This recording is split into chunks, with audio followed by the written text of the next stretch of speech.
안녕하세요. 박원경 변호사입니다. 이번 시간에는 무고죄에 관해서 영상을 제작을 했습니다. 저희 유튜브 채널도 그렇고 무고죄 관련해서 질문을 좀 많이 주세요.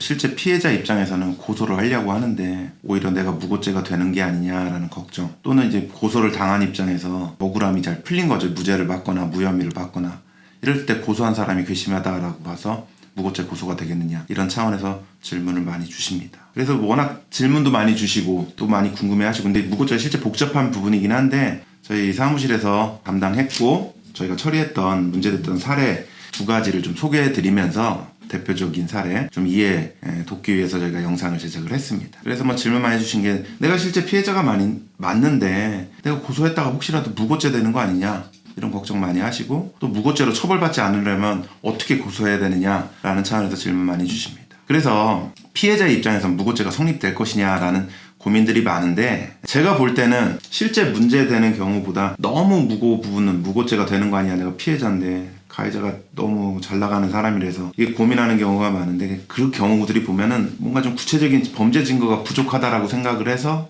이게 나중에 가해자를 처벌도 못 시키고 도리어 내가 무고죄로 처벌되는 거 아니냐, 이래서 내가 고소를 할 수가 있겠냐, 안 해야 되는 거 아니냐, 이렇게 걱정을 하시는데, 대부분 내가 고소한 게 죄가 되지 않는다라 그래서 내가 무고죄까지 되는 경우는 거의 드뭅니다. 거의 드물어요. 그러니까 무고죄라는 게 단순히 고소를 해서 유죄가 안 됐다라고 해서 무조건 성립하는 죄는 아니라는 거죠. 나한테 어떤 목적이나 어떤 명확히 허위의 객관적인 사실을 고소장에 적었거나 이럴 때나 된다라는 거죠. 그래서 제가 쉽게 설명드리면 거의 증거를 조작하거나 허위 사실을 만들거나 이 정도 수준이 되지 않는 이상은 무고죄가 되는 경우는 거의 없다, 대부분은. 그래서 오히려 고소를 한다라고 할 때 그 적절한 수준을 지켜서 고소한다면 무고죄 걱정은 크게 없다라는 거죠. 그래서 자기가 알고 있는 사실에서 더 나아가지 않고, 이게 추측이나 이건 예상이다, 이렇게 밝혀서 사실관계를 밝힌다고 한다면 무고죄가 되는 경우는 크지 않다라는 점을 우선 말씀드리고 싶습니다. 그래서 실제 무고죄가 그러면 어느 경우에 성립이 되느냐, 제가 사실관계를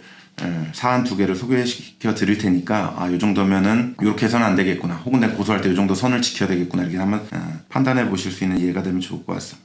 이분이 아마 코로나 시기에 어떤 요양병원에서 코호트 격리가 됩니다. 그래서 외부 단절돼서 거기 안에서만 근무를 하면서 계속 근무하셨던 분인데, 그럴 때 이제 정부에서 코로나 코호트 격리 지원금이 지급이 돼서 아마 이제 분배가 돼서 월급에 추가로 받게 되는 그런 상황에 있었는데, 요거를 아마 받지를 못할 상황이었던 것 같아요. 그러니까 일종의 월급과 비슷한 건데 받지 못했다라고 보기 때문에 노동청에다가 아마 진정서를 내셨던 것 같습니다. 이제 노동청에 진정서를 내는 거는 이제 근로자가 이제 급여나 상여나 이런 것들 제대로 받지 못해서 노동청에다 진정을 하는 거는 우리나라에서는 범죄로도 구성이 되어 있습니다. 그래서 고소장에 준해서 볼 수가 있겠죠. 허위 고소 여지가 있기 때문에. 그래서 이걸 아마 본인이 직접 쓰셨으면 좋았을 텐데, 누구 도와주시는 분이 아마 대신 써준 모양이에요. 근데 이제 이렇게 써야지 실제 돈을 받을 수가 있다, 좀 세게 써야 된다 라고 해서 이렇게 기재를 하셨던 거예요. 정부에서 코호트 지원금이 이게 병원으로 들어왔지만 나는 못 받았다, 이거는 이렇게까지 쓰면 좋겠는데 업주가 가로챘다 라고 적었어요. 정부에서 지급됐지만 내가 못 받았다라고까지만 쓴다면 허위고소로 보기는 어렵겠죠.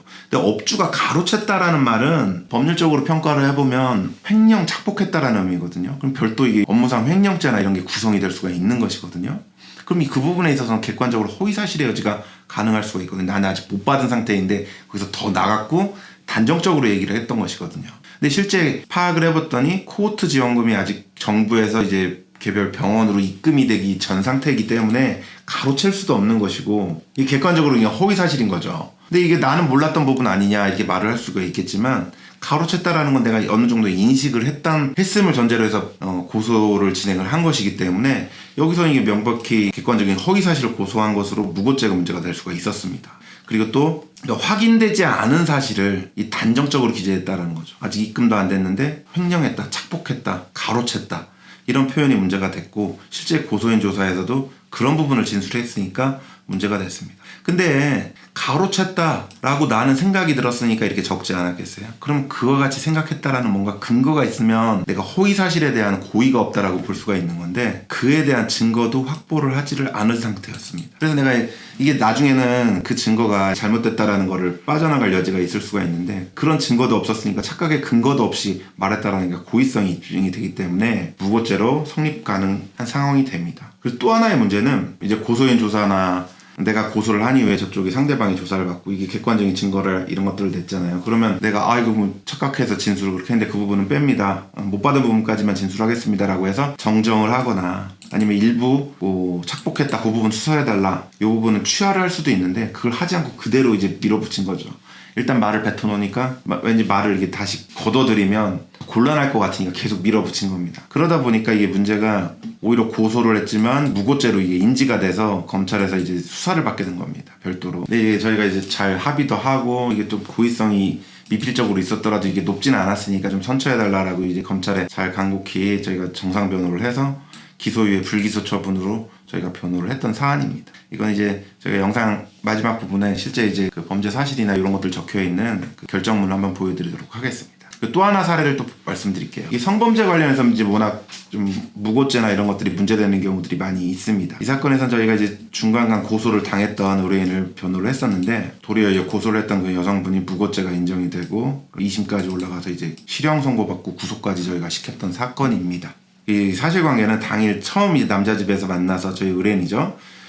성관계까지 했습니다. 술을 마신 채 성관계를 했는데, 근데 그 이후에서도 이제 관계는 괜찮아서 이제 며칠 뒤에도 만나서 또 데이트도 하고 또 재차 성관계도 하고 약 한 달 가까이 정도 만났는데, 근데 이 여성분이 최초 성관계가 뭔가 문제가 있었다, 잘 기억이 안 난다라고 생각을 했는지 그 부분을 계속 문제도 하고 좀 약간 추궁도 하고 이러기도 했지만 또 계속 교제는 또 이어갔거든요. 근데 실제 이렇게 만나고 연락이 되던 중에 이미 고소를 한 것이죠. 이 첫 번째 성관계가 중간간이다라고 고소를 한 겁니다. 근데 뭐 전체적인 사실관계를 말을 하면서 그 첫 번째 부분이 문제다라고 고소도 하고 진술도 하면 문제가 없을 수가 있는데, 고소장과 그리고 또 고소인 피해자 조사에서 그 여성분은 최초 성관계 부분만 진술을 했어요. 이게 뭐냐면 최초 성관계에서 뭐 피해를 당했다, 그 이후에는 서로 연락이나 교제나 이런 것들은 마치 없었던 듯이 진술을 한 겁니다. 나머지 부분은 얘기를 하지 않은 거죠. 그래서 저희가 이제 피의자로 조사를 받으면서도 아니다, 실제 그 이후에서 계속 교제를 하고 이런 상황에서 황당한 고소가 된 거다라는 객관적인 자료를 내니까 나중에 이게 드러나서 경찰에서는 다시 조사를 해야죠.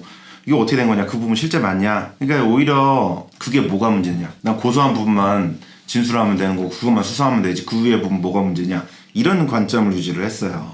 그리고 또 고소를 여전히 유지를 했고요. 그러다 보니까 이제 이 사건이 검찰로 넘어갔는데 저희는 이제 무혐의 취지로 올라갔는데, 검찰에서는 이 사안이 좀 심각하다라고 봐서 저희 측 의뢰인 남성분은 중간간 무혐의로 판단을 하면서 무고죄를 직권으로 인지를 했어요. 그래서 저희 측을 오히려 이제 피해자로 봐서 이제 피해 진술을 받고 오히려 저쪽을 피의자로 또 조사를 했는데, 거기 과정도 좀 좋지가 않았어요. 여성분이 이제 황당하다라고 하면서 막 항의도 하고 이렇게 했는데 결국은 이제 형사재판에 넘어가게 됐고, 근데 어느 정도 저희가 이제 무죄 쪽으로 밝혀졌으면 자기가 무고죄가 아니라는 부분에만 집중을 하는 게 맞는데, 여전히 우리가 이제 중간간 범행이 맞다라고 하면서 우리를 상대로 민사 손해배상 소송까지 계속 유지를 했던 거죠. 이게 무리한 주장을 계속 유지를 한 겁니다. 그러다 보니까 다행히 1심에서는 여성분이 이제 무고죄로 집행유예를 받았는데 2심에서는 결국 징역으로 구속까지 됐습니다. 법정 구속돼서 교도소로 가게 됐습니다. 그러니까 이 사건에서는 왜 피해자라고 중간간 고소를 했는데 무고죄로 인지가 되었느냐, 핵심적인 사실관계를 은폐했다는 겁니다. 왜냐하면 범행이 있으면 그 직후 그 이후에 사실관계 부분이 수사상 혐의 여부를 밝히는데 굉장히 중요한 부분인데, 이 부분은 말하지 않더라도 말을 했어야죠. 재차 만나서 성관계를 하고 교제했다라는 부분에 대해서는. 근데 마치 한 번 만나고 끝난 것처럼 그 이후에 고소한 것처럼 진술을 계속했고, 오히려 계속 만나고 이런 불리한 증거들이 자꾸 나오니까 오히려 남자가 증거를 조작했다라는 식으로 계속해서 좀 허위 주장을 무리하게 했습니다. 또 아까 말씀드린 바와 같이 손해배상 소송도 넣고. 그러니까 뭐냐면 무고죄를 방어하는 건 여러 요건 중에 내가 고의가 없다라든지 이 부분만 풀어나가면 되는데, 오히려 저 사람이 범인이 맞다 나는까지 진행을 했던 것이죠. 그러니까 제가 말씀드린 건 중간간 무죄가 되면 무고죄도 무죄가 될 수가 있거든요. 제가 모든 경우 무고죄가 성립하는 건 아니라고 말씀을 드렸지 않습니까? 그럼 요 방향으로 풀었어야 되는데 아니다, 저 사람 가해자가 맞다, 그러니까 내가 무고죄가 무죄다라고까지 간 겁니다. 이럴 필요가 없거든요. 그래서 계속 저희 남자분, 저희가 변호했던 분은 계속 이제 증인으로 출석하고 오히려 증거 위조범으로 몰리고, 이러다 보니까 법원에서도 어쩔 수 없이 1심에서는 좀 선처를 해줬지만 2심에서는 법정 구속까지 가게 됐던 사안입니다. 그래서 제가 한번 좀 정리를 할게요. 무고죄가 성립하는 유형들의 특징을 보면은 본인들이 직접 혹은 아까 첫 번째 사안처럼 누구한테 좀 대피를 부탁해서 고소장을 쓰는데 그러다 보면 뭔가 좀 세게 쓰는 거죠. 확인되는 사실과 확인되지 않는 사실을 좀 구분을 해야 되는데 세게 쓰는 겁니다. 우리가 일상 언어에서 보면은 저 사람 도둑놈이다, 사기꾼이다 라고 하지만 그 표현과 법률적인 표현은 좀 다를 수가 있거든요.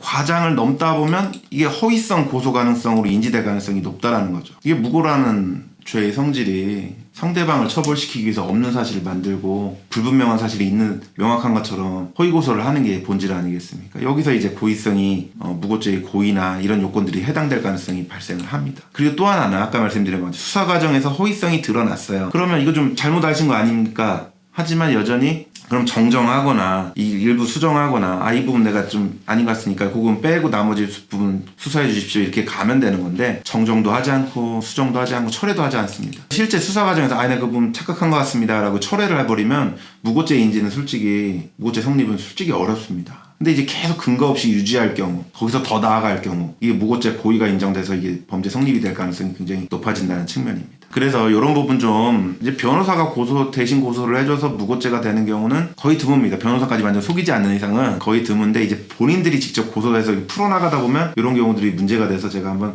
실제 사례를 2가지를 한번 소개시켜 드리게 됐습니다.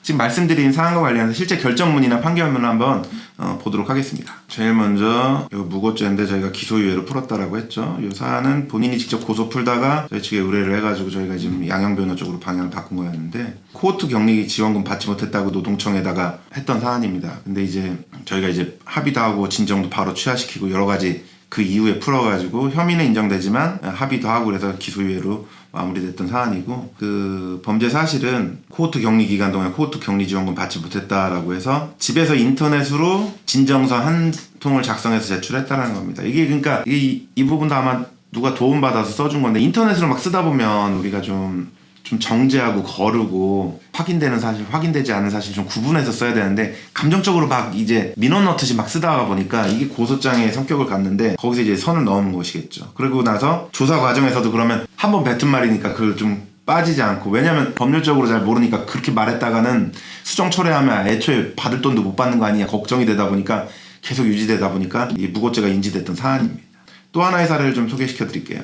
아까 말했듯이 이제 중간간 고소했던 사안인데 1심 판결부터 한번 보여드리겠습니다. 사실관계 내용은 이제 아까 말씀드려봤지 뭐 술에 취해 정신을 잃은 것을 성관계를 했다라고 해서 고소장 요렇게만 제출했는데 그 뒤에 사실관계를 다 숨겼다라는 것이겠죠. 이 사안은 실제 그 성관계 부분이나 이런 부분에서 녹음 파일까지 명백히 무죄를 밝힐 수 있는 증거가 있었던 사안이었습니다. 그러다 보니까 더 무고죄 인지가 더 쉬웠던 측면도 있긴 했습니다. 그렇게 해서 이제 집행유예 받았는데 이제 본인도 항소하고 이제 검사도 같이 항소했던 사안입니다. 그래서 징역 아까 말씀드린 바는 징역형으로 법정구속 징역 8월이나 선고가 됐던 사안입니다. 근데 이제 항소심에서는 법정구속을 하게 된 이유에 관해서 쭉 상세히 이제 판결 이후에서 밝히고 있는데 뭐 여러 문자나 그 이후에 뭐 데이트 과정이나 이런 것들을 볼 때 애초에 성관계도 합의에 의한 것으로 또 보인다라는 것이고 여기서는 이제 왜 1심에서는 집행유예했는데 무고범으로 여성을 이제 지금 실형으로 구속하게 됐느냐 허위고소로 인해서 피의자로 조사받는 거에 그치지 않고 피고인이 범행 부인함에 따라서 원심 법정에 두 번이나 증인으로 출석하고 또 이 항소심에서도 여전히 이게 주장을 계속 하다 보니까 또 증인 출석을 또 하게 됐고 또 합의도 하지 않고 이런 부분들을 재반 반영을 해서 이례적으로 실형 선고까지 가게 됐던 사안이었습니다. 본 영상과 관련해서 궁금하신 부분이 있으시면 또 무고죄 관련해서 궁금하신 부분이 있으면 언제든 또 질문 주시고 또 댓글 달아주시면 저희가 향후 뭐 답변도 드리고 향후 또 관련 주제로 영상 제작하는데 반영하도록 하겠습니다. 감사합니다.